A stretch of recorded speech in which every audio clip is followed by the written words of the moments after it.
Hello and welcome back to your favorite FPL show. It's Annie and Karan again, going to help you through for this week's picks. We're going to look at the fixtures that we think are going to give you the most points, defensive and attacking, and obviously end with captain picks and differentials for this week. Let's jump straight into the first fixture, Annie, that I think gives big defensive potential or defensive returns potential this week, and that's the Friday night kickoff, which is Wolves versus Crystal Palace. Which also reminder Friday night kickoff, so don't forget to bring your changes in early. But Annie, let's get straight to Wolves Crystal Palace. Obviously, size has been a Yeah. big part of your early rise, your early thing in the top 10K. But now some concerns, maybe him starting, not starting. What do you think about Wolves' defensive assets? Yeah, so 100% I am a little worried, and I was worried last week. I spoke about this last week, and I had a spare change to make, and I wasn't looking too much into my whole team at that time. So I thought if I really was concerned, I'd switch out maybe Lascelles or Mitchell for Kilman, because the debate at that time was would Kilman or Markel start, not Says. So I'm like, you know what, the other way around, what if Says is benched? And we've arrived at that point this week. Says went off early. Now, did he go off early because he had a niggle or was just purely substitution because they had the changes to make, right? I would be, I am a little worried. So I think I have two free transfers, right? I don't want to waste that on a Kilman who could not start because it could very well be that Says goes back to the back three. Kilman is the one who's benched and Marka starts on the left. But you know what? Mitchell, anyway, is injured, right? He might not play. Plus, there's a doubt about Mitchell losing his place eventually. We've been saying it for a week or two, but he's held on to his place. But Van Aanholt is going to be the one who gets his place back, right? So I would say if you're wary about that, Mitchell for Kilman or any of the 4.5 defenders for Kilman, if you have Sayers, won't be a bad option for this week. That is if your midfield and forward line is set like mostly mine is. And next week, if you think Sayers is going to be benched, and if he's benched this week, then Sayers at 5.1 with a couple of points here and there could easily go up to a Regi on Chilwell if you have the money. So basically, hold on to Says if you have him right now. See what happens this week. Whether he starts, doesn't start, how that back three and the wing backs function for Wolves. If you don't have Says, maybe not the best time because we don't know what's going to happen with him. And if you have Mitchell in your team who currently has that yellow flag, plus he might lose his place soon to Van Aanholt, or even at right back position, as we saw he switched last week. Switch to Kilman might not be the worst option, especially at that low price point that he's currently available at. Right, so that covers Wolves and the Crystal Palace game, which I think it's a good chance for Wolves to get that sort of 1-0 that they generally are sort of Yeah. becoming experts at. Right, the other fixture I need that I think could be a great one for clean sheets is Burnley Chelsea, and I'm backing Chelsea here actually. Burnley don't look that much of an attacking threat yet. Chelsea with Mendy and goal have kept clean sheet after clean sheet after clean sheet. The stats say it, right? They concede the least number of shots, only second to City. The only reason they were conceding was Kepa. Now that has been taken care of, and there's clean sheets galore. So Chelsea defensive assets, obviously Chilwell is the one to look out for. Anyone else that stands out to you, or Chilwell? No, I wouldn't look beyond Chilwell for now. Look, there have been managers who earlier were looking at Reece James, right? And to be honest, he did get a start or two there. It's not like he hasn't played at all. But when I'm looking at James at Reece James at 5, so he's played I think 4 games. I think Reece James has played about 4 games. There is that rotational doubt with Aspilicueta coming in, Yeah. Thiago playing. Does he start with a 5 again versus Burnley, where you see a back three and then you see Aspilicueta or Reece James in there? You Yeah. don't know, right? So I wouldn't say at 5, Reece James is worth the risk because he's at 11% ownership. Yeah. But I would say Chilwell is the must-have. I think you should make money or room for it, especially with the way people are letting go of the Liverpool assets. There's no way anyone can afford any other defender, right? If you're letting go of a Liverpool defender, you can surely get in Chilwell right there. He'll be the best attacking bet for you in the Chelsea side. Yeah, I mean, speaking of the Liverpool assets, so clearly I think Trent or Robbo to Chilwell should be your move, right? Because Chilwell is looking prime for clean sheets. He does get those attacking returns as well. So that is a good shift there. He's generally amongst the bonus point contentions as well. And Liverpool obviously now also have Fabinho injured, right? So no Fabinho, no Van Dijk. So they're obviously going to have some problems in that centre back position with some commanding figures in there, with the physical presence in there, or at least that's what we're thinking. So it might be time, and I think Trent Alexander-Arnold, even his expected assists or expected returns is not that high. It's not like he has the stats and he's not delivering. It's just not clicking for him yet. But So yeah, yeah. but so if I have Trent or Robertson, right? Hmm. Again, not. I don't know if you would let go of them because yes, West Ham have been attacking. Antonio is has been scoring goals. He's proved it against Man City as well, right? But Man City have had more issues with their centre back pairings and the defense in general since last season. Yeah. So I'm not saying that's a good benchmark in terms of what they're going to score for sure. Suchek and Antonio, will they cause trouble? Of course. But Matip should be fit enough to start. If Gomez is fit enough to start, I think they can get something out of this game. And just want to speak about Antonio. He is a small doubt for this game. He had an hamstring injury. So maybe if you are feeling I wouldn't say risk, because still a lot of managers have Trent and Robertson.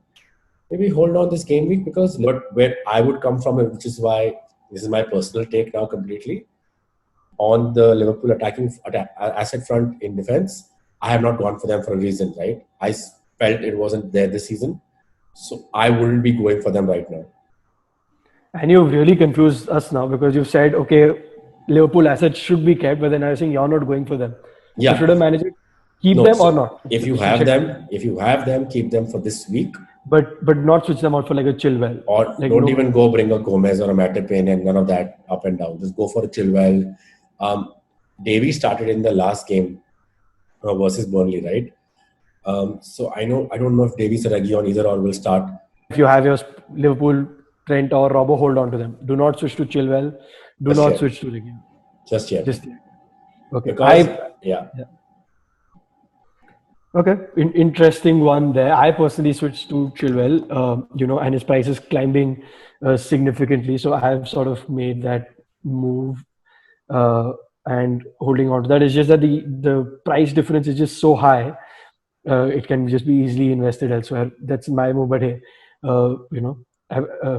better to stick with the one whose ideas have been working so far this season. So anyway, moving on from that game then. So Liverpool, West Ham. Let's look at it as attacking potential, right? If we're just moving on from the back. Salah or Mane, the big question. Underlying stats say Mane has been outperforming Salah in almost every metric, shots in the box, chances created, all of that stuff, expected returns and all. Mane has been sort of outscoring Salah. Points itself, he's outscored Salah, so forget underlying stats. But Salah just has that explosive factor about him. He was unlucky. It was not his day. He could have easily had more returns in the last game. Who's your pick between the two? I know you've been saying a lot about doubling up on them. I think it's But if you had been. to pick between one of the two, yeah. I would still pick Salah. If you've still not got one of them in your team, I would still take Salah only because that potential return on penalties and his general positioning, right?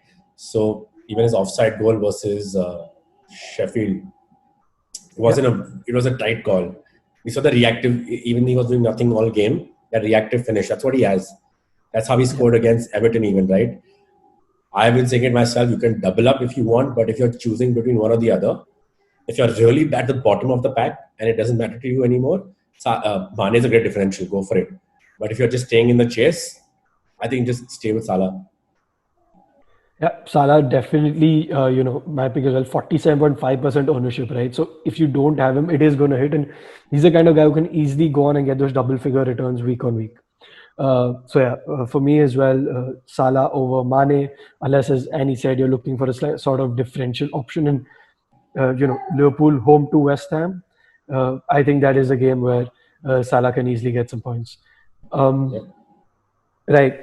So let's look at another fixture that I think is going to be very exciting this weekend and has a lot of potential for returns for Manchester United. Premier League form hasn't been that great, but fresh off 5 goals this week against a really well-oiled RB Leipzig side, highly rated side.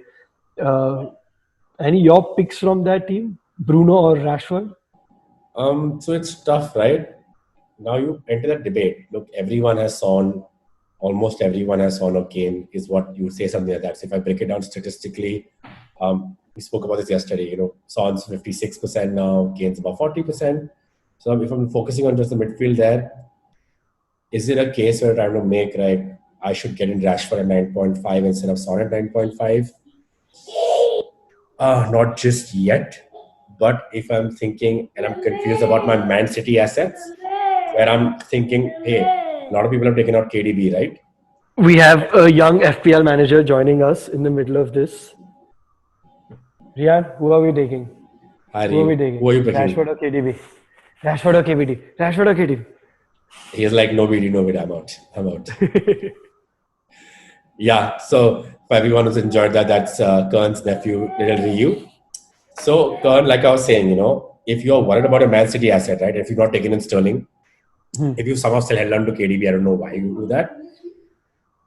We're playing Sheffield. Sheffield are going to concede, but if you are looking at letting go of a City assets, then yes, definitely Rashford or Bruno. I would say it's coin toss. Yes, Bruno creates. Bruno is the guy who will be on penalties. But Rashford will be the guy who's going to be finishing those chances like we saw.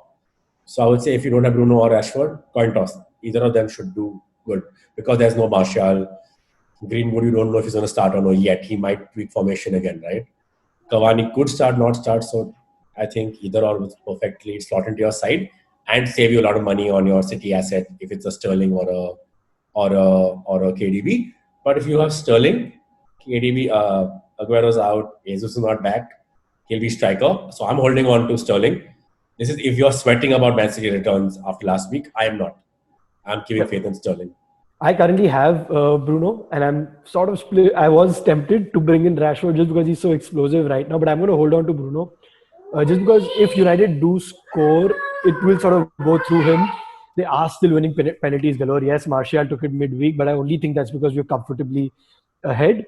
If United it were a tricky position, it would have been Bruno on penalties. So I am going to stick with Bruno in my team. But if you're just looking for a 1 week explosive option, if that's the kind of manager you are looking for that explosive return 1 week, I think Rashford, he's just in red hot form right now, and that's something you can't ignore. Right, so that's the pick between both of them. Yeah, well, you've already said for you Sterling over De Bruyne, since there's no Aguero, no Jesus. I can't afford Sterling because I am going or De Bruyne. Or De Bruyne because I do have. Sorry to interrupt you, Kern. I don't like doing that, but see, I've said it. I would not get KDB in just yet, but if he's fit, he's going to play, right? Do you think he becomes that option now on your side where he could get you those assist points? Or would you still tell managers, you know what, don't look at City at all and look at Bruno instead? This game week, if you are looking at City, I would still say Sterling over De Bruyne because De Bruyne, when he has played this season, he's played quite far back. Especially with no Aguero there, you tend to see that you have the Mahrez, Sterling, Foden, they're sort of further up, and De Bruyne is sort of pulling the strings from behind, which is why De Bruyne so far still hasn't, got that hasn't passed that eye test for me this season yet. So between him and Sterling, I would say Sterling, and between him and Bruno, I would still say, as of right now, still Bruno because I still see getting those explosive returns, and he's part of every assist or everything that United are doing. Fair. Whereas De Bruyne is still not doing that yet, but eventually, obviously, De Bruyne has to be in a consideration. It's why I have 1.7 million in my bank. It's in my bank. I've not spent it because I'm like, okay, I will need to update to De Bruyne soon. Fair enough. What I am doing though is, I have sort of lost faith with Podence. I kept him. He was doing, thought he'd do, but Wolves' underlying stats are just really bad or in terms of expected goals. So I'm going to make that change from Podence to Foden this week to get that City cover because I do think they will get some returns this week. Good fixture for them. Sheffield United, who aren't doing as well, injuries in their defense. City need to get the season back on track. Shit in order. So I'm looking. They need to get the shit in order. In the back. Or that. In the back. Yeah, if we're not being sort of politically correct here, So yeah, I'm making that change to Foden. But anyway, that's our look at the Manchester side of things, and the Northwest we looked at Liverpool now. But let's look at Tottenham. We cannot discuss FPL currently without discussing Tottenham. They obviously lost 1-0 midweek. Son played 45 minutes, unfortunately not as effective if you're a Spurs fan. Um, how are we still looking at them? Any double up still happening? Must have. Which one of the two do you need to have? I know we keep discussing them, but going into this week, they're playing Brighton, who do like to play attacking football and therefore are susceptible on the counter, and Spurs are looking lethal on it right now. Yeah, Karan, so they just lost. Spurs did lose 1-0 to Antwerp, and Son and Kane both came on as second half subs. So they have only played 45 minutes. But if I go back to the Burnley game, they found it very hard to break down Burnley. Kane was playing deeper, Son was quite shut out. But then again, if I go back to that game, the kind of goals Son and Kane scored, and I spoke about this in the last episode as well, it's a very goal unlike those two would ever combine to score, but they have, and that's the form they have. Yes, they couldn't do it today, Europa away, fair enough. But if you have them in your side, one of them, I have both of them, double up for sure for the next 2 game weeks. Even if they're abysmal this game week, touch wood, I hope they're not, because I'll most likely be captaining one of them. But I would hold on to both of them. If you want to be differentially here, and this is where I move on to the second side of London, I would now look at my Chelsea assets. They scored 4 in the middle of in midweek. Pulisic got a goal. Ziyech got a goal. When you go to the striker, Werner got a penalty, right? He is on penalties if Jorginho doesn't play or goes off. Important thing to note. So that is the kind of switch I'd still be looking for over going to your United assets. Son to Rashford. You could consider going to Chelsea now, getting them in your team early because the ownership is so low, and making up those points in case. That's your hope. That's in case Spurs implode, right? Yeah, I think next two fixtures for Spurs are brilliant, right? So double up seems sensible. If you want to bring them in, bring them. Now's the time to bring them in. I still can't figure out how to bring Kane in. I will have to do something to bring him in next week because that fixture next week is just too good. For this week, I think Son is going to outscore Kane because, as we saw against Burnley, Kane is sort of dropping deeper and then playing out from there, which will really suit Son against the Brighton high line. Son is my pick of the two this week. If you are going to pick between one of the two, but if you're, I think double up for this week and next is sort of probably really important because after that they have some tricky fixtures. But for these 2 weeks, they could easily get you some really good returns. And you spoke about your Chelsea assets, right? So I still have Pulisic in my team. I was wondering whether I should take him out because he's not really shown that much promise. But Chelsea's fixture list coming up is just really tempting. So I think I'm going to still hold on to him. See how it goes. Maybe switch to Werner later, but for now I'm holding on to Pulisic, who is actually my differential pick for this week. Annie, I think yours is? That was convenient because mine is Ziyech, 1.3% ownership. He is going to start on the right. May not start this game, but if he comes on, it's Burnley. They're going to be easy. They're not going to be easy to beat. Chelsea did get 4 midweek, right? Yeah. So if I'm going to look at it that way, even if he comes on as an impact sub, he could get in that goal or assist there enough to keep me interested in him. So yeah, I think you should go for him. Yeah, and I think my main thing is that Chelsea's fixture list coming up is great. So it's not just a 1 week change that you'll do. If you get either of these in, it will be a sustained thing and a long term transfer in. Karan, so yeah, that is interesting. So we can cover up the forwards now. We go a little detour in between. Look, we spoke about Harry Kane. I don't want to talk about him again. I think that's pretty much set and done, right? If you can get him in, he's still the pick to have. What about the legs who got, Aguero in last week as a differential pick in their wildcards? I suggested that to a few, managers as well. I apologize, I didn't work out. It is tough luck. But is then again Jamie Vardy at 10, back again fit, relatively fit side now with Maddison back. Cengiz Ünder, the Turkish winger, he's doing good as well in that side.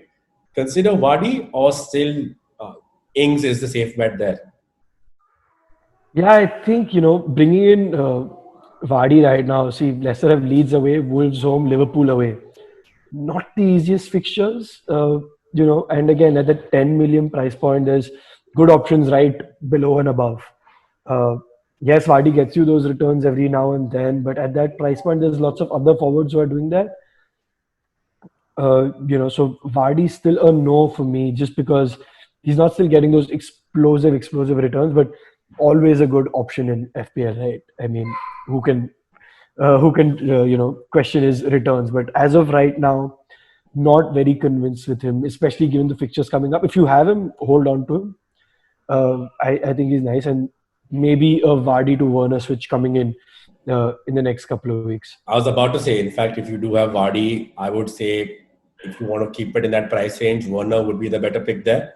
You see Werner delivering. He's the kind of player who I don't expect to see what happened with the likes of Radamel Falcao, Fernando Torres all those years back, right? I do see him being a part of these goals in the Chelsea side. Ings we've covered, I think. We don't need to talk about Ings anymore. We know if he's not in your squad and you're looking to move on to that second striker, if it's a toss-up between Werner and Ings, I would back Ings, I think, still for this game because it's Burnley, right? Burnley could pose a problem. Yeah, I think that's the thing with Chelsea, as I said. This week versus Burnley away, it's still like sort of tough. But thereon it's good. So if you have them, it's a good time to sort of hold on to them, because I do see managers bringing them in, price rise coming in, and so on. Obviously, DCL still at 56.5% ownership. I see, I think Newcastle is going to be a good, it's a decent fixture. I think Everton can get goals in this. But I think managers might sort of start to get frustrated with him and James Rodriguez in the next couple of weeks. We haven't discussed James Rodriguez at all, because, that's how we're seeing Everton go and not seeing him continue that form still. And again, there's a little doubt about him, Yeah, with his injury concern. With his injury concerns, Richarlison missing. So I know that there is a doubt over there as well. Luca Dean, even though it's a one-match ban, he's serving that this week. So there might be some concerns there. That one's that. Yeah, I mean, Calvert-Lewin to Wilson wouldn't be a bad punt this game week. If you're having doubts about Everton, that means you're thinking Everton can score, which would be ASM in midfield and Wilson up top, right? So good switch could work out for you.